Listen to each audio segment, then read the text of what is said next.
In August of 1990, Iraq invaded the Emirate of Kuwait, its tiny neighbor to the south. The world community watched in horror as Saddam Hussein's army plundered the wealth of Kuwait City. Reports of atrocities committed against civilians spread quickly. The United Nations Security Council, acting in concert for one of the first times in its history, demanded an immediate withdrawal of the invading forces. 32 nations, including the United States, vowed to use military force to eject Iraq from Kuwait. For 5 months, they sent troops, equipment, and money to Saudi Arabia, preparing for a massive counterattack. Saddam Hussein watched the buildup on television, yet he remained defiant. He was a consummate watcher of CNN, and I think he got some mixed signals from the debate that was going on in our country about Saddam Hussein, about the will and the capacity, and whether Congress would authorize President George Bush to do what he said he was going to do. Saddam Hussein had in fact been counting on an impotent U.S. response when he invaded Kuwait. We were still a nation that was perceived by a lot of the world as being a paper tiger, obsessed with this post-Vietnam syndrome where most presidents since then were unwilling to think about utilizing U.S. power to deal with hard issues around the world. So I suspect that Saddam Hussein thought that the United States would never come to the assistance of a small country like Kuwait.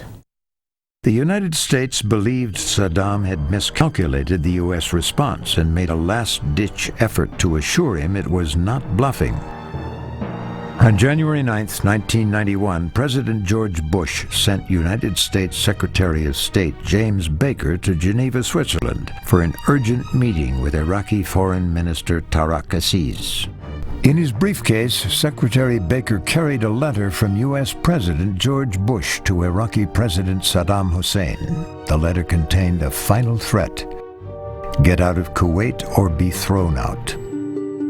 When Tariq Aziz read the letter, he realized immediately the Americans had no intention of backing down. Yet his instructions from Baghdad had left him no room to negotiate. He told James Baker he could not deliver the letter to Saddam. He looked at me and he said, "This letter is not in the form of communications between heads of state. It is not acceptable and I will not take it." He said, "You may print it in your media." I said, "Okay, that's your decision." I said, "But I must say you're taking a rather large burden on yourself, it seems to me, since you're the only person on your side of the table who's read the letter, and we may choose not to print it, not to release it to our media." And I detected at that point a bit of nervousness on his part, but he didn't change his mind. We left the letter, and one of my security guys picked it up, and it was never delivered. Before the 7-hour meeting was completed, Secretary Baker issued another warning to Minister Aziz to carry back to Saddam Hussein. It was one he was relaying directly from the Pentagon. I said, "If you use weapons of mass destruction against our forces, the American people will demand retribution." And I said, "And we have the means to exact it." Saddam Hussein's misinterpretation of U.S. reaction was his first and most damaging miscalculation of the Gulf War. But there would be misjudgments in the American camp as well. Diplomatic confusion, failures in intelligence gathering and interpretation, and the misreading of enemy strategies would combine to deprive the United States and its coalition allies of the complete victory they'd hoped for. And the limitations imposed by the Arab members of the coalition would ultimately prevent any change in the balance of power in the Middle East.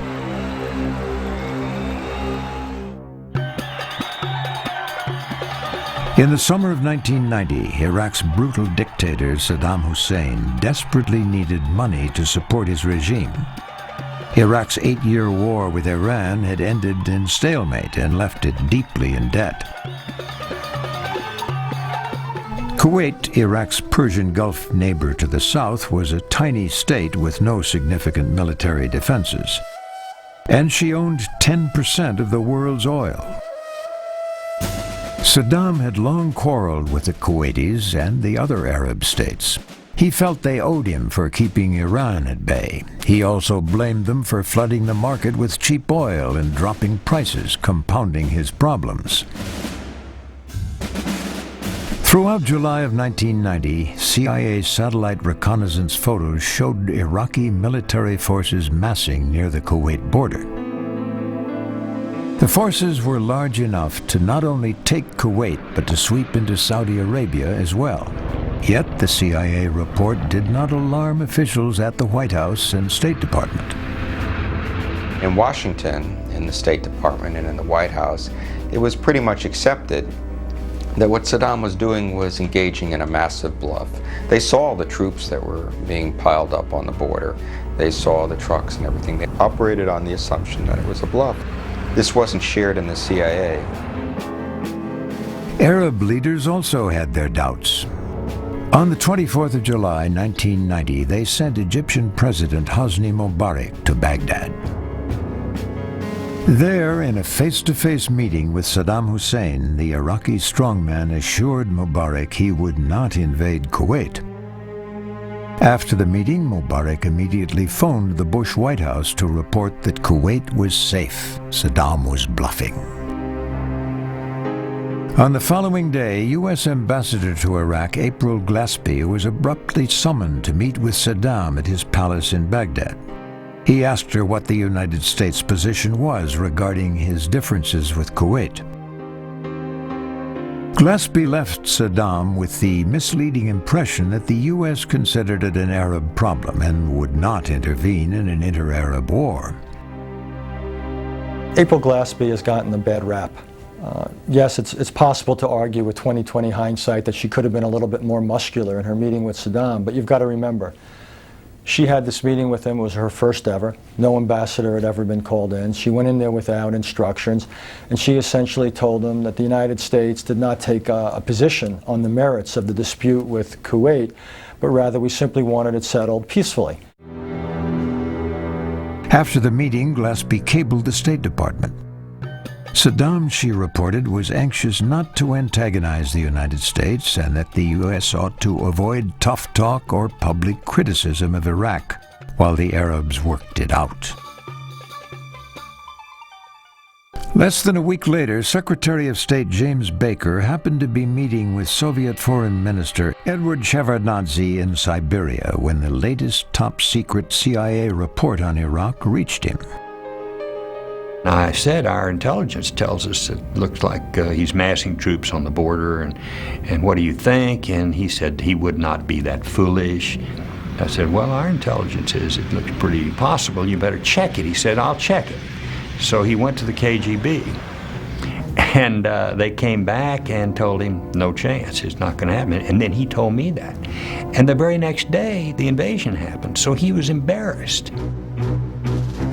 On the 2nd of August, U.S. Defense Intelligence received satellite photos showing Iraqi armored divisions on the move. They issued their highest alert, Watch Con 1, but it was already too late. In a matter of hours, Saddam Hussein controlled 1/5 of the world's oil supply. And now 140,000 Iraqi troops were camped on the border Kuwait shared with Saudi Arabia, waiting for further orders.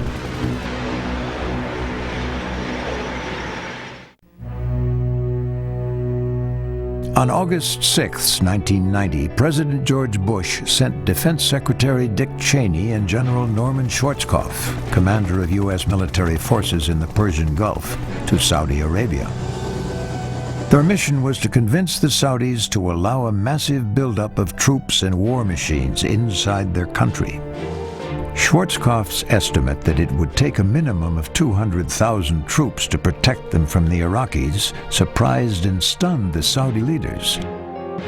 But with the assurance that the American forces would stay only as long as they were wanted, King Fahd agreed to the plan.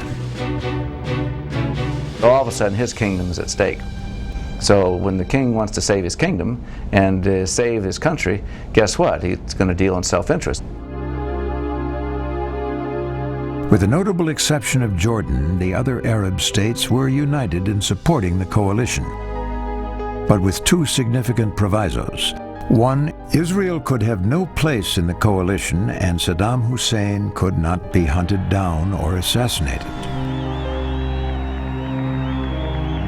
The Arab leaders made a point of fact from the get-go that this could not be an option, and we agreed to it. Once he had the support of the international community, U.S. President George Bush turned to the problem of gathering support at home. Saddam was portrayed by the administration as a psychopathic despot who tortured and killed his victims. He was reported to be developing chemical, biological, and even nuclear weapons. His past behavior was proof, they said, that he meant to use them.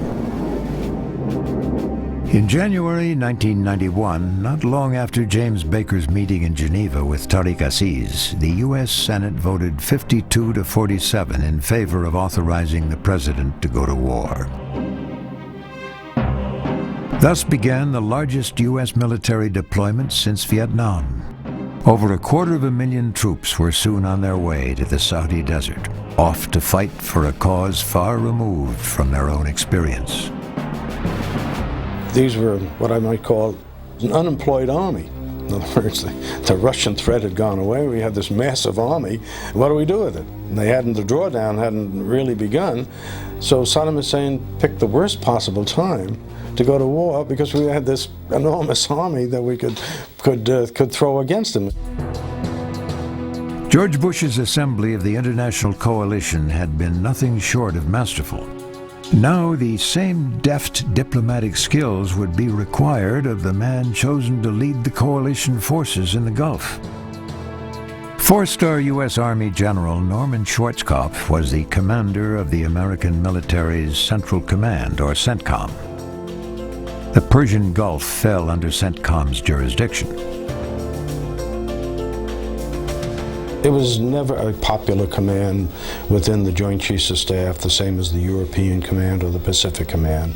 It was kind of considered a backwater where you sent people who were prepared to retire to do their last duty station as an award for good performance and perfect attendance.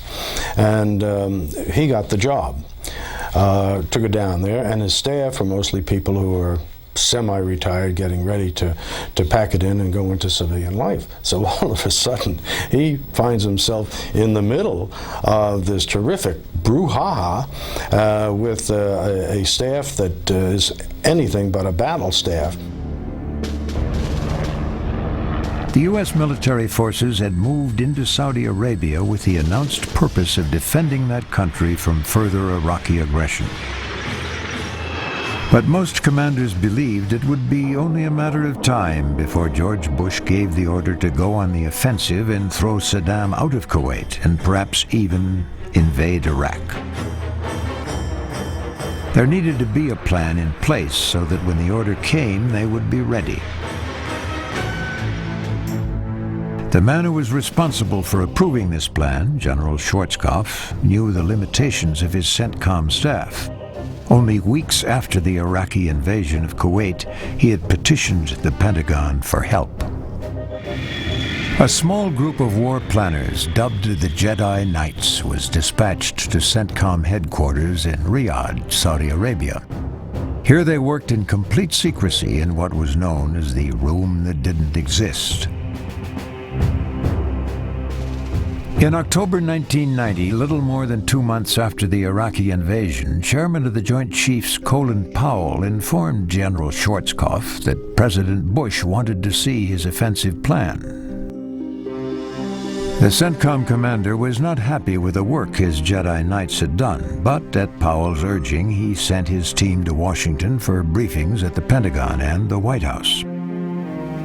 The plan called for 10 days to 2 weeks of strategic bombing in Iraq. If that alone didn't bring the Saddam Hussein regime to its knees, next would be 7 to 10 days of tactical bombing against forward Iraqi troops in Kuwait. that to be followed by a ground attack. Military chiefs at the Pentagon found little to criticize about the air plan, but Schwarzkopf's blueprint for the ground assault was another story. Basically, their plan was what was known as high diddle-diddle right up the middle. In other words, just attack against the Iraqis that were in place. They were appalled in the Pentagon when they saw this direct attack being presented to them. And the Commandant of the Marine Corps at the time said, good God, this is going to be another Tarawa, relating to one of the bloodiest battles in the Pacific War. Despite the Pentagon's negative reaction, the same plan was presented the next day to President Bush. It was clear that it was going to be a very hard, tough fight with a lot of casualties. The kind of a fight that the U.S. public just was not ready to make as our first foray into the exercise of U.S. power after Vietnam. The President and General Scowcroft and I, at that presentation, started looking at each other, and frankly, there was a lot of eye-rolling going on. Some at the Pentagon believed that in allowing this obviously flawed plan to reach the Oval Office, General Colin Powell was in effect dragging his feet. The chairman of the Joint Chiefs was not enthusiastic about sending American troops to war in the Middle East. If he really was determined to go to war against Iraq and to make the best case for it, he would never have allowed Schwarzkopf to present such a plan. It was an old Pentagon tactic, really, that if you don't really want to engage in a military action, you brief a plan to your civilian masters and you say, well, we can do this. It'll cost X thousand casualties and we'll have all these difficult political consequences for you domestically, but if that's what you want us to do, we can do this. At which point the civilian is supposed to turn down the plan. President Bush did turn down the plan, but his security advisor ordered a new one drawn up, one that ensured fewer American lives would be lost. Schwarzkopf informed Colin Powell that in order to carry out such a plan, he would need more men than the 250,000 already committed, twice as many. Meanwhile, the White House briefing had caused Defense Secretary Dick Cheney to lose faith in his CENTCOM commanders. He began working up a secret plan of his own. In a very interesting episode, Dick Cheney launched his own planning effort, and he called it the Western Excursion. What it would have involved is putting troops way out in western Saudi Arabia, driving into Iraq, toward Baghdad. Cheney's strategy was designed to draw the Republican Guard troops out of their fortifications in Kuwait, thereby exposing them to air attack. Powell and Schwarzkopf were alarmed when they found out civilians were making a plan. They hurriedly put together a more conservative version of Cheney's Western Excursion, one they called the Left Hook, and sent it to the White House. The left hook would be presented to the media after the war as an innovative tactic, even though it was actually a more conservative and traditional version of Cheney's plan. But daring or not, at last, Schwarzkopf's ground forces had a plan.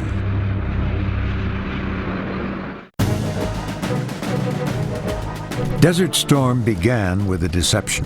On the night of January 17, 1991, the U.S. Air Force launched a flight of unmanned drones into Iraqi airspace. The mock attack lit up Iraq's anti-aircraft radar system. But in doing so, the radar sites gave away their positions for an immediate airstrike, which destroyed them. Then followed a massive attack by coalition aircraft. Ignoring Iraqi emplacements in Kuwait, the jets flew north against Iraqi command and communication centers. Computer-laden AWACS radar planes monitored the assault. Once Iraqi air defenses were crippled, the coalition went after Saddam's chemical weapons plants and Scud missile factories. The U.S. Navy hoped to launch Tomahawk cruise missiles against Baghdad, but the guidance systems needed topographical variations or landmarks to guide on. The flat, unmarked deserts of Saudi Arabia and Kuwait offered little variation of terrain. So some of the Tomahawks were secretly programmed to fly over an Iranian mountain range and then turn towards Baghdad. The Iranians were not informed, and if they noticed, they never mentioned it. Iraqi defenses were no match for the onslaught. The first 24 hours of the Allied attack set the tone for the months-long pounding which followed. The Arab states did not want Saddam assassinated, and the United Nations resolution had not called for removing Saddam Hussein from power. But that is exactly what the United States and many of their non-Arab coalition partners had in mind from the beginning. The United States has a law against assassinating foreign leaders, but there is no law against killing the commander-in-chief of an enemy army during time of war. And so the U.S. made an effort to target command and control installations and basically just about every place they thought Saddam Hussein might be. Our intelligence on Saddam Hussein, his intentions, where he lived, his underground bunkers, all of those things was very poor. We obviously worked with the Israelis on this. They didn't have good intelligence either. Saddam kept on the move and slept, it was reported, every night in an ordinary middle-class suburb. He traveled through the streets of Baghdad in an old car or taxicab with just a driver to accompany him. There was one television shot of him talking to his advisors in what was identified as one of these recreational vehicles, a Winnebago. And there was a great flurry within the intelligence community to find out when the Iraqis got some Winnebagos and what type of Winnebago it was, what was its size, its characteristics, and then they had an aerial reconnaissance and satellite search to see if they could spot a Winnebago. Saddam Hussein had no illusions about his ability to outfight the Americans in a head-to-head conflict. But he believed if he pressed the right political buttons, he could shatter the fragile coalition and isolate the U.S. once again as the lone combatant in a foreign war. 4, 3, 2, 1, for about 10 impact. The defeat of his Air Force had been swift and decisive, but now Saddam Hussein played a powerful card. Ignoring the enormous army preparing to attack him in northern Saudi Arabia, Saddam began firing Scud missiles at Israel. What Saddam Hussein tried to do by launching the Scud missiles against Israel was to get Israel to retaliate. Because if Saddam Hussein could drag Israel into the war directly, then he could say, see, it's Israel and the United States against Saddam Hussein. That's the battle he wanted, and that's the battle that we would not allow him to have. President Bush and the other coalition leaders knew that no Arab state would join with Israel against another Arab state. If the coalition was to be preserved, Israel had to be kept out of the war.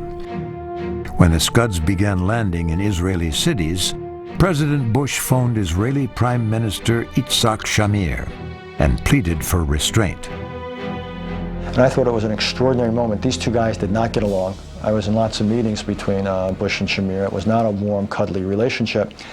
But the fact that Shamir did not respond was really quite an act of statesmanship. And it was in some ways, I thought, the finest point of what was otherwise a fairly scratchy relationship between these two leaders. Stopping the Scuds suddenly became the #1 priority. The Americans adapted Patriot anti-missile systems to shoot down Scuds and shipped them to Saudi Arabia and Israel. President Bush praised these missiles and credited them for destroying 41 out of 42 Scuds in mid-flight. But an investigation by the Government Accounting Office after the war would prove otherwise. The campaign to attack such Scud warheads coming into Israel and coming into Saudi Arabia was a almost total failure. The CRS looked at this. They found evidence of one Scud warhead being effectively attacked by the Patriot missiles. The U.S. Defense Intelligence Agency had satellite photos showing the position of 28 concrete Scud launching pads within range of Israel, and these were bombed relentlessly. The problem was the Iraqis weren't using them. They relied instead on dozens of mobile launchers, which were kept, like Saddam Hussein himself, continuously on the move. U.S. intelligence was unable to target or even count the mobile launchers. British Special Forces and American Delta Force teams were sent to search the desert for the Scud missile launchers, but met with little success. The Americans were so intent on keeping Israel out of the war, they took pains to convince the Israelis they were actively destroying Scud launchers, even when they couldn't find them. The anti-launcher campaign was done in a very obvious fashion, so the Israeli radars could see us flying over those launch areas looking for the Scuds. But every now and then, they'd drop a few bombs just to make some noise, to make sure the Israelis knew that we were still working at it. We weren't working hard at it, but we were being lousy at it. The Americans kept secrets from the Saudis, too, like the fact that Israel was quietly providing the coalition with tank-mounted minesweeping equipment. American aircraft picked it up in Israel, repainted the sweepers with Marine Corps markings, and then flew a roundabout route into Saudi Arabia to make delivery.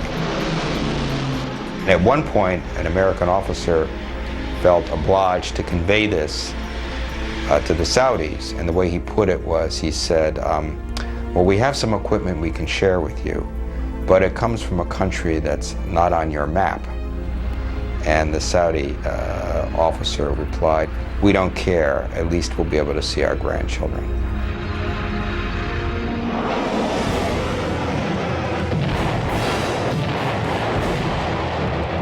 The relentless bombing continued for 41 days. Still, Baghdad refused to capitulate. Now the coalition prepared for a ground attack.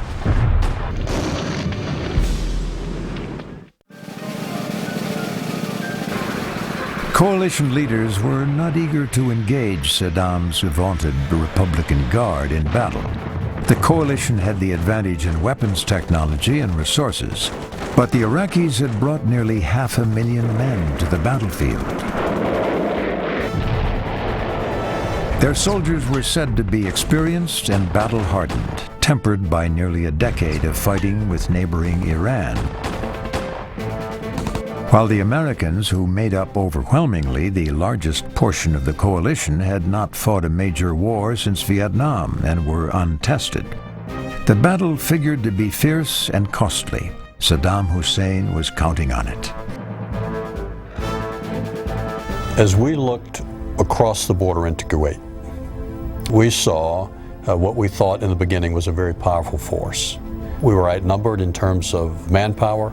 There were more tanks there than we had, more artillery pieces, more of everything.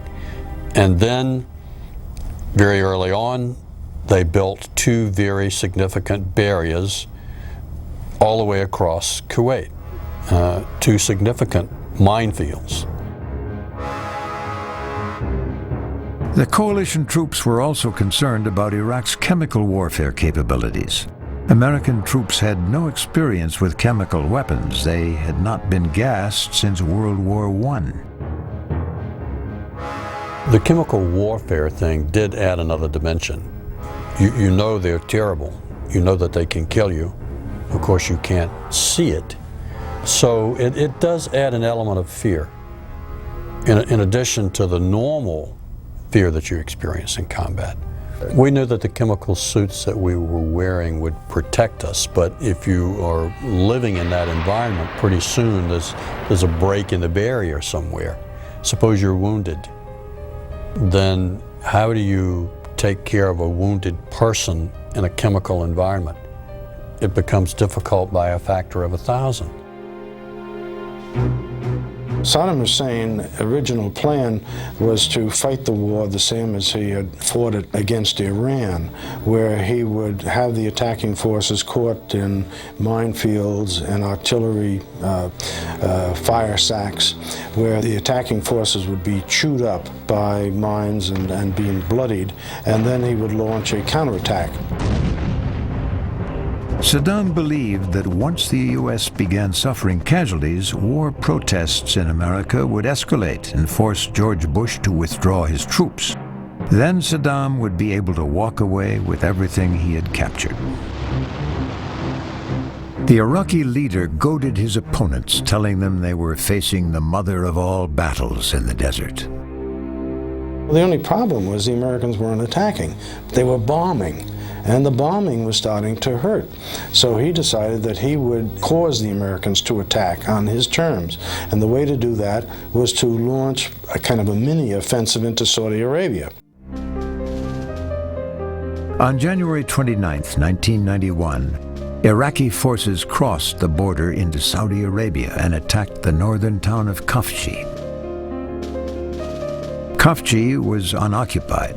The Saudis had evacuated it at the start of the war, but now they asked the Americans to help them take it back. The battle to reclaim Khafji was destined to be the most significant engagement of the Gulf War.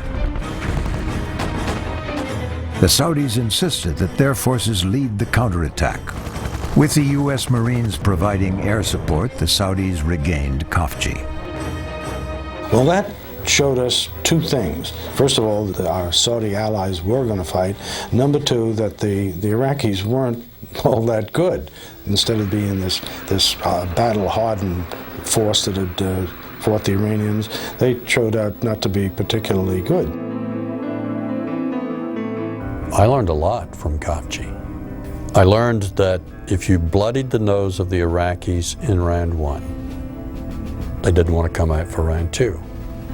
I learned that they couldn't move, shoot, communicate at the same time. I sensed that they didn't have a real stomach for this after Khafji, but that was just my sense. The lessons of Khafji were clear to the U.S. Marines who had fought there, but their significance was largely ignored by General Norman Schwarzkopf and his CENTCOM staff as they prepared for the main ground attack into Kuwait. The Jedi Knight plan called for 2 Marine divisions to attack and engage the center of the Iraqi fortifications. Once the battle was joined, U.S. and French airborne units, 400 miles to the west, would begin to encircle the battlefield. A day later, the 7th Corps, made up of 5 U.S. and British armor divisions, would perform a flanking maneuver over hundreds of miles of open desert. A left hook to trap and destroy the Republican Guard. Before dawn on the 24th of February 1991, 2 divisions of United States Marines crossed into Kuwait and attacked the heart of the Iraqi defenses. After long months of preparation, the coalition's ground campaign to liberate Kuwait was finally underway.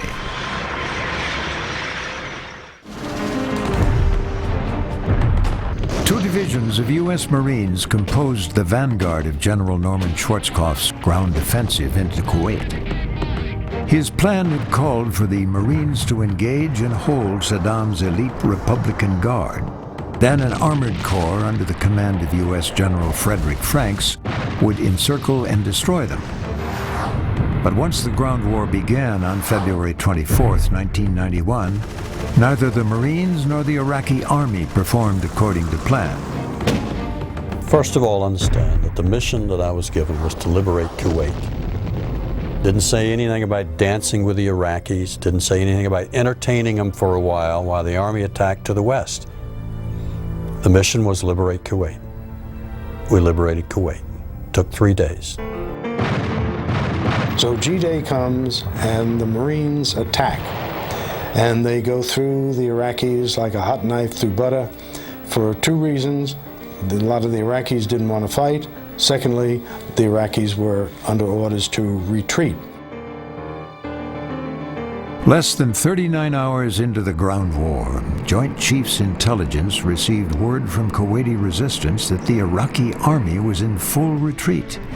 The fight was all but over, and Schwarzkopf's left hook had yet to be thrown. The plan called then for the army to launch their attack into the Western Desert the day later. And, of course, by going a day later, they were behind the power curve. So the end result was about 50% of the Iraqi forces escaped, the best of the Iraqi forces, with their armor and equipment across the Tigris-Euphrates line and got out of Kuwait with their full skins. The oft-stated and principal objective of the UN-backed coalition was to liberate Kuwait. But removing Saddam Hussein from power and destroying the elite troops that protected him were equally important, at least to Western members of the coalition. Now suddenly, as events unfolded, it appeared Schwarzkopf's misinterpretation of the battle for Khafji had cost him his prime objective.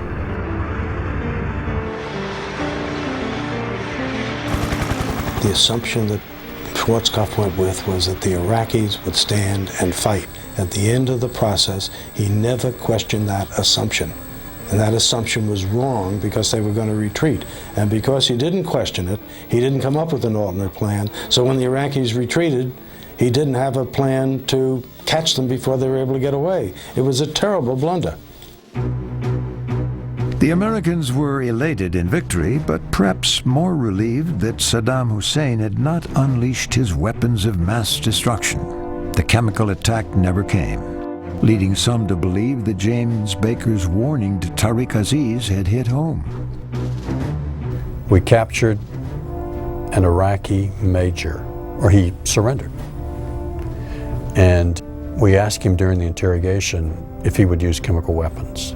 So this Iraqi chemical warfare officer said, no, I will not use chemical weapons against you because you will destroy my family in Iraq if I do. Saddam's Republican Guard may have escaped, but many of the Iraqi regulars were not so lucky. The frantic retreat from Kuwait caused a massive traffic jam. The stalled trucks made easy targets for coalition aircraft on what became known as the Highway of Death.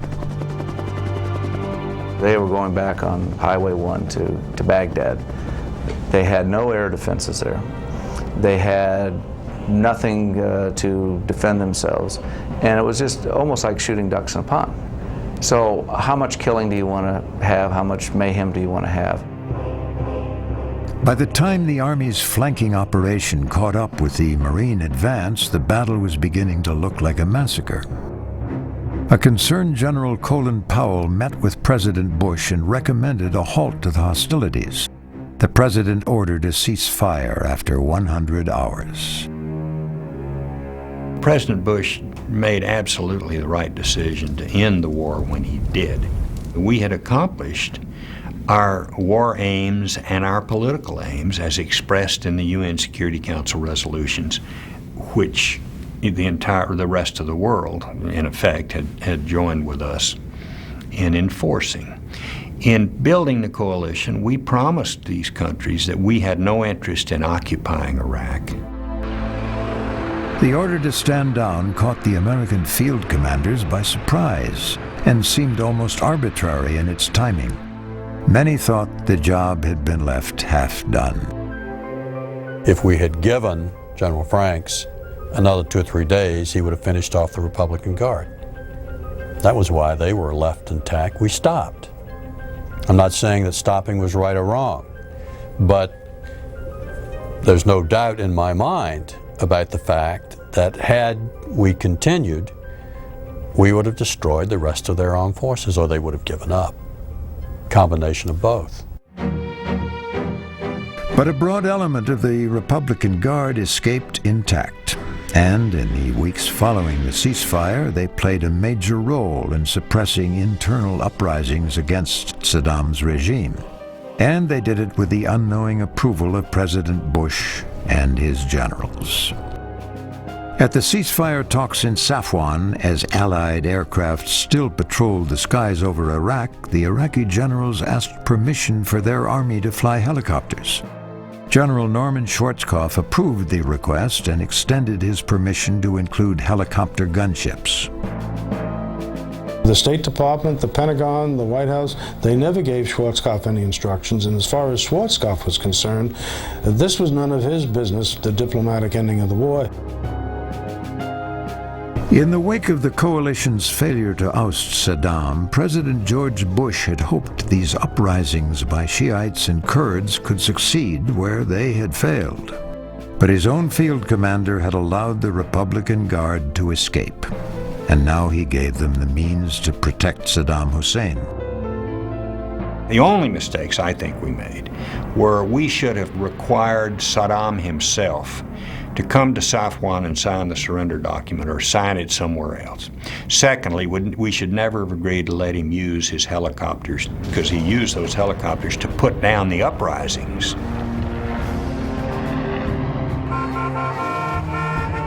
As intelligence reports filtered back to Washington, a disturbing reality emerged.